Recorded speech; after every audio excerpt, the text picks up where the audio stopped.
আসসালামু আলাইকুম রহমতুল্লাহি ওয়া বারাকাতুহু। সম্মানিত দর্শক, ডক্টর মোহাম্মদ ইউনূসকে নিয়ে এক ধরনের মিথ শুরু হয়ে গেছে।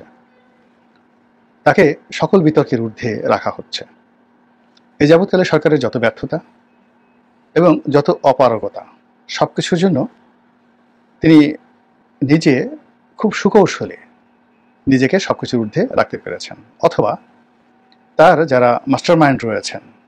এর কারণ হলো, যখনই কোনো মহামানব তৈরি করা হয়, তারপরে অতিমানব তৈরি করা হয়, সেই মহামানব এবং অতি মানবকে কেন্দ্র করে একটা বিশাল বলয় কাজ করে। কখনো নবরত্ন কাজ করে, কখনো সপ্ত রত্ন কাজ করে, কখনো শত শত মানুষ, যাদের কাজই হলো একজন মানুষকে মহামানব তৈরি করা। আপনারা জানেন যে আমাদের এই বাংলাদেশে অনেক পীর আছে, যাদেরকে জামাত পছন্দ করে না, তথাকথিত পীর। তো এই পীরদেরকে মহামানব বানানোর জন্য, অর্থাৎ পীরের অনেক অলৌকিক ক্ষমতা রয়েছে, তো এগুলোর জন্য অনেক নাটক তৈরি করা হয়। একজন মহিলার বাচ্চা হয় না, পীর সাহেব ফু দিয়েছেন, অমনি সঙ্গে সঙ্গে মহিলার বাচ্চা হয়ে গেছে। আর সেই ঘটনা হাজার হাজার মানুষ ঢোল পিটিয়ে সারা দেশে প্রচার করছে। পীর সাহেবের টাকা দরকার, কেউ তো পকেটে হাত দিয়ে টাকা দেয় না। পীর সাহেবের নিজেদের লোকই সাধারণ জনগণকে দেখিয়ে দেখিয়ে টাকা দেওয়া শুরু করলেন এবং বললেন যে, আব্বা বা হুজুর, আব্বাজান, আপনার এই দরবারে গতবারে সে গোপনে 100 টাকা দিয়ে গেছিলাম, আমার এই মনের আশা পূর্ণ হয়েছে, এবার আমি 10,000 টাকা দিলাম। পাশে যে লোকটি তামসা দেখার জন্য দাঁড়িয়েছিলেন, তার ঈমান নষ্ট হয়ে গেল মুহূর্তের মধ্যে। তিনি তার জীবনের যে কোনো একটা সমস্যা, সেটা প্রেম হোক, ভালোবাসা হোক, অপ্রাপ্তি হোক, তিনি সঙ্গে সঙ্গে সেই পীর বাবার পায়ের উপর পড়ে গেলেন। তো এভাবে পীরকে কেন্দ্র করে একটা বিশাল ব্যবসা, তারপরে মাজারকে কেন্দ্র করে একটা বিশাল ব্যবসা বাণিজ্য, এটা সারা বাংলাদেশে আবহমান কাল থেকে চলে আসছে। এবং এই কাহিনীটি কতটা নির্মম এবং নিষ্ঠুর, সেটি সৈয়দ ওয়ালিউল্লাহ তার লাল সালু উপন্যাসে অসাধারণভাবে তিনি তুলে ধরেছেন।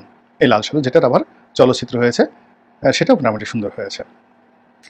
তো এভাবে ফেরাউন জমানাতে, ধরুন পীর মুর্শিদদের এই ঘটনা বাংলাদেশের কথা বললাম, ফেরাউন জমানাতে এভাবে ফেরাউনদেরকে আল্লাহ বানানো হতো, অতিমানব বানানো হতো, দেবতা বানানো হতো, দেবতার পুত্র বানানো হতো।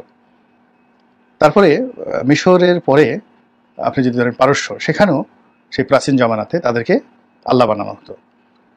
এরপর গ্রীসে চলে আসেন, সেখানে তো রীতিমতো দেবতা, দেবতার পুত্র তারাই শাসন করতো। এমনকি আলেকজান্ডার, আপনি তার ইতিহাস পড়ে দেখবেন, তার মা, আলেকজান্ডারের যে মা, তিনি বলেছেন যে আলেকজান্ডারের যে পিতা ফিলিপ, তার সঙ্গে তার সঙ্গমে আলেকজান্ডারের জন্ম হয়নি। একটি দেবতা অজগর সাপ রূপে তার কাছে এসেছে এবং সে অজগর সাপের সঙ্গে সঙ্গমে রত হয়ে তারপরে এই আলেকজান্ডারকে গর্ভধারণ করেছে, একেবারে শৈশব থেকে। তো এই যে মানুষকে বড় বানানোর যে একটা প্রাকৃতিক যে উপাদান আমাদের সমাজে, পারিপার্শ্বিক উপাদান, তারপরে পরিবেশগত একটি উপাদান, এটি বহু যুগ ধরে চলছে এবং এটা বাংলাদেশেও চলছে। ধরুন বঙ্গবন্ধু শেখ মুজিবুর রহমান, তিনি বুঝতে পারতেন যে তার অত জ্ঞান গরিমা নেই, তার লেখাপড়ার মান ভালো না, তিনি বুঝতে পারতেন। শোনা কথা না, ঠিক একেবারে এটা লিখেছেন। সেটা হলো জায় দিনের যে সম্পাদক ছিলেন শফিক রেহমান, তার বাবা সাইদুর রহমান, তিনি জগন্নাথ কলেজের প্রিন্সিপাল ছিলেন এবং বঙ্গবন্ধুর সরাসরি শিক্ষক। তো একদিন তিনি বঙ্গবন্ধুকে গিয়ে বললেন যে, মুজিব, তুমি কি করছো? তোমার তো একের পর এক শুধু ব্যর্থতা দেখা যাচ্ছে এবং তুমি তো ভালো করতে পারছো না।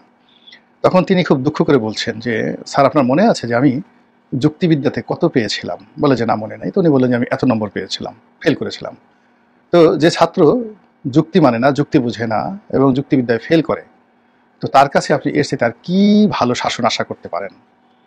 তো দেখুন, তার এতটা আত্ম উপলব্ধি হওয়া সত্ত্বেও তার কান ভারী করার জন্য লোকের অভাব ছিল না, তাকে বিপথে পরিচালিত করার জন্য লোকের অভাব ছিল না, তাকে জাতির পিতা বানিয়ে তারপর তার দ্বারা অনেকগুলো ভুল সিদ্ধান্ত নেওয়ার জন্য লোকের অভাব ছিল না। একই অবস্থা ঘটেছে শহীদ প্রেসিডেন্ট জিয়াউর রহমানের ক্ষেত্রে। তো সেই নিয়ে আমি যেহেতু এখন এই দলটা করি, এটা নিয়ে আমি বিস্তারিত বললাম না। আবার একই ঘটনা ঘটেছে এরশাদের ক্ষেত্রে, এবং এরশাদের ক্ষেত্রে যারা এই ঘটনাটা ঘটেছেন, এরশাদের দুটো দুর্বলতা, তার নারী সংক্রান্ত দুর্বলতা আর অর্থ সংক্রান্ত দুর্বলতা। এই দুটো দুর্বলতাকে কাজে লাগিয়ে বিরাট একটা শ্রেণী তাকে বিপথে পরিচালিত করেছে। তার মধ্যে কাব্য প্রতিভা জাগিয়ে দিয়েছে। বলা হয়েছে যে আপনার মতো কবি আর এই পৃথিবীতে নেই। ফলে তিনি কবিতা রচনা শুরু করলেন এবং রাজ্যের কবিদেরকে নিয়ে তিনি সম্মেলন করলেন এবং পৃথিবী থেকেও নামকরা কবিদেরকে এনে তিনি সম্মেলন করলেন এবং যখন একটা মানুষ ইলিউশনের জগতে চলে যায়, কল্পনার জগতে চলে যায়, কাব্যিক জগতে চলে যায়, তখন তাকে ধ্বংস করা যত সহজ এটা অন্য কোনোভাবে সম্ভব নয়।